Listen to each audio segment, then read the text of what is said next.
All right, hey everyone. So today, right, I was just having a casual chat with Andrew, one of our group of big community members. We were just chatting about his journey.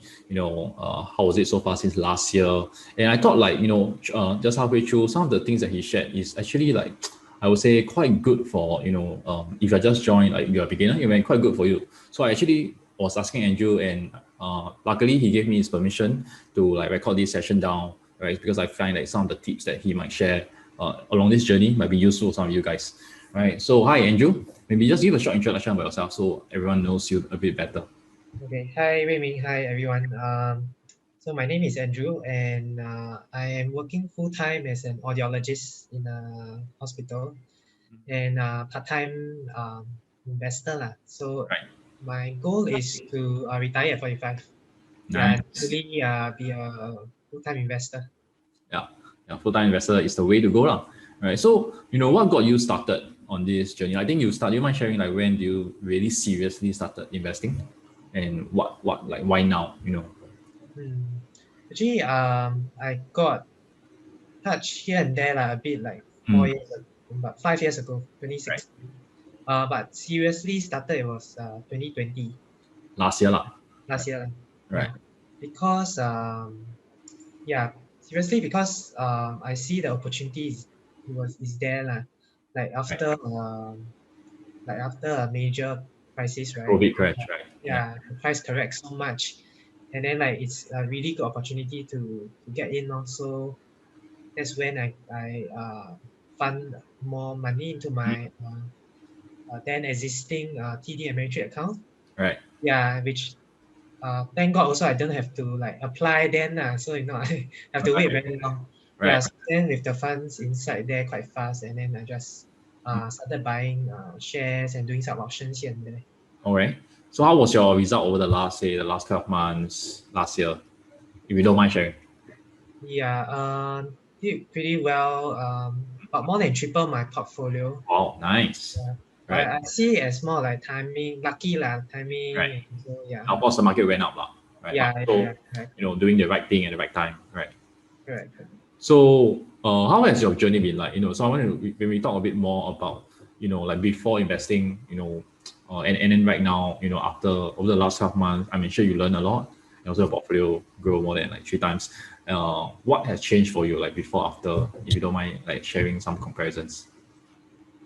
I think before I'm just like a very average person, not like really no don't have goal, don't have ambitions, don't have dreams, and then just really living day by day, working and Right. coming back and going to gym and all that lah. Mm, So leading quite a I would say an average normal Singaporean life. Not to say that when you start investing then you are very of course, something of course. different but then it added some sort of interest or passion or hobby or spark in my life lah. Yeah, something to spend my time like after work a bit more productively Mm, towards my newfound goals and dreams lah, which is I decided to retire at 45 years old and also become a full-time investor. So this drives me to spend my time in the evening after work more productively lor. Yeah. I guess I think for most investors or people who are just starting, including myself, so I'm just sharing my own personal journey. Like I think after I started investing, then I really saw the light. Like there's a path for me. Hey, I can actually retire earlier than what is like, what's advertised in the mainstream culture. Need to work under 50, 60, then retire. Like I can retire earlier, So I really like saw the path lah. So that might be, I guess, something similar. So during this journey, right? I mean, like definitely it's all great, right? But is there any? But sometimes people only see, wow, your portfolio double, triple, quadruple. Is there any like challenges that you face? What was like one of the two main challenges you face, and how do you overcome them? Okay, one of the two. So one of the bigger ones like is really noise, a lot of noise in Mm, the around us, like all around us, like including coming from friends. Sometimes like friends you trust as well. So a bit hard to filter out like which one to believe, which one don't, you shouldn't like really care, right? Then a lot of like news like just slamming at your face, kind of thing. you kind of will get affected, especially when you just kind of started out lah. So me included, and then quite hard to stay firm lor, and not get affected. And then like if you get affected, you do like stupid things, and then you might start to sell, and then you, of course, then when you sell at a loss, then you realize the loss lah, and also like do other random stuff lah.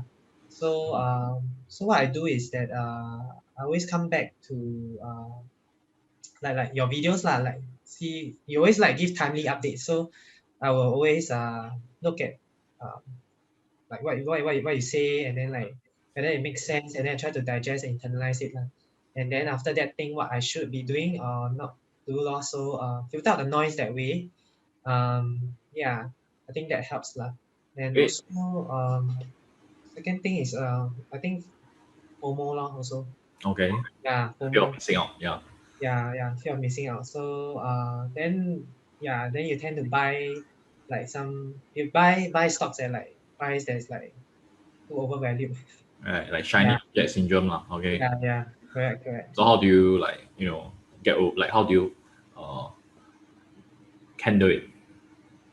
Yeah, so it's really looking at your plan or your allocation, and then like if you stick to your plan or your allocation, then you find that, oh, I actually don't really have the funds to actually do it anyway. Mm. So I mean, like, do I really need to buy this or like enter at this time or just wait a while? Just stick to the allocation. Don't over leverage, you know.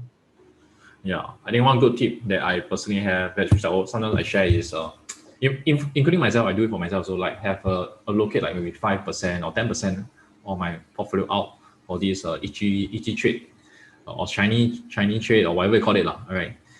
So that sometimes I'm itchy. I want to do some. I want to buy like Dogecoin or whatsoever. And sure, like because anyway, it's just that's the purpose, right? It's just for me to scratch my itch. I think it helps also.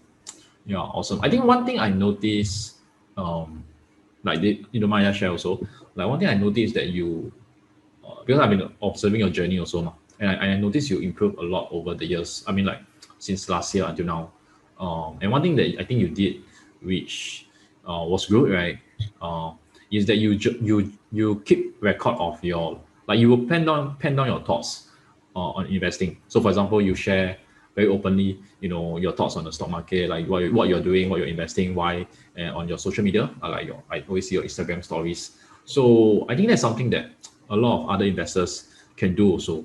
A lot of investors are sometimes they shy, like they scared to people get judged, like what their friends think of me. Yeah, by now they like doing what? So why is that good, right? Because when you pen down thoughts, like even just simply typing it out or writing it down, um, it helps to improve your awareness, more clarity, right? Yeah. And the other thing is I notice you also will ask questions. Like for example, let's say shining object, and hey, you text me now, and then hey bro, this new stock, what do you think about it? Like should I? I think asking questions is always good. So I think in Asia we always have this Asia culture where people say to ask, like what if like people think I'm stupid, you know what I mean?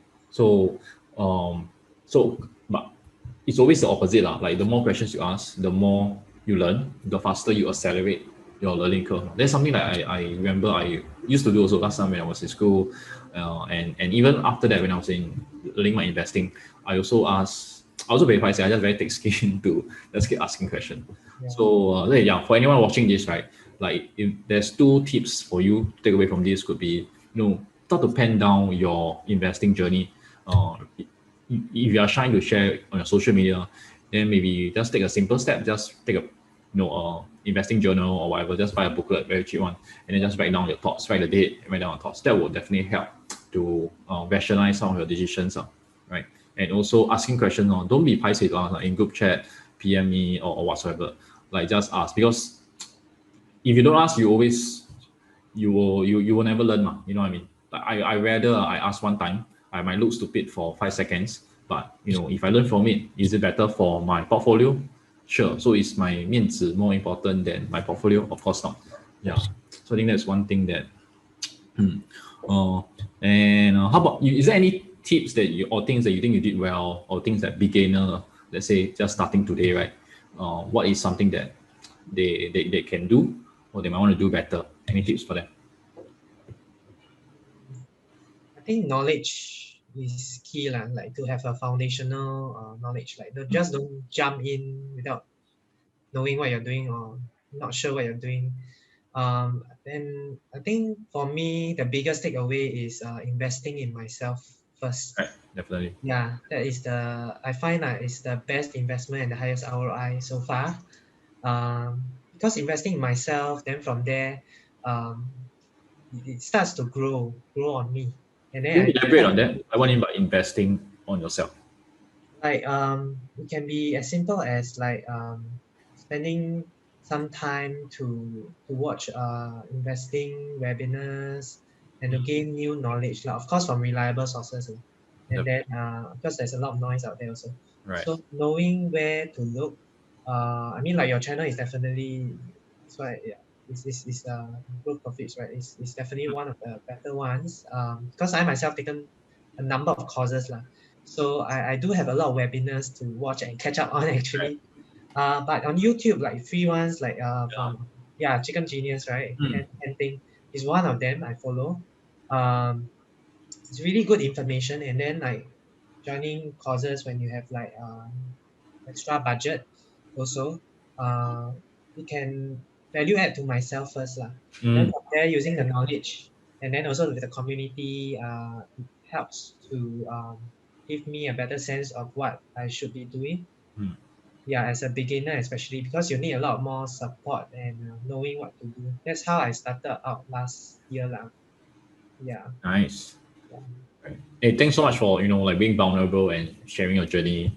So that with the intention like to help more people to make this step, especially those who are perhaps struggling or thinking how whether they can do it. This sharing I'm sure will help them. So if you guys are watching this and if you find Andrew sharing useful, please show him some love by clicking a like button and comment below, right? What's useful for you? Is there any action steps that you can take away from this? All right. So I just want to keep this short. All right, and see you guys next time. Bye bye.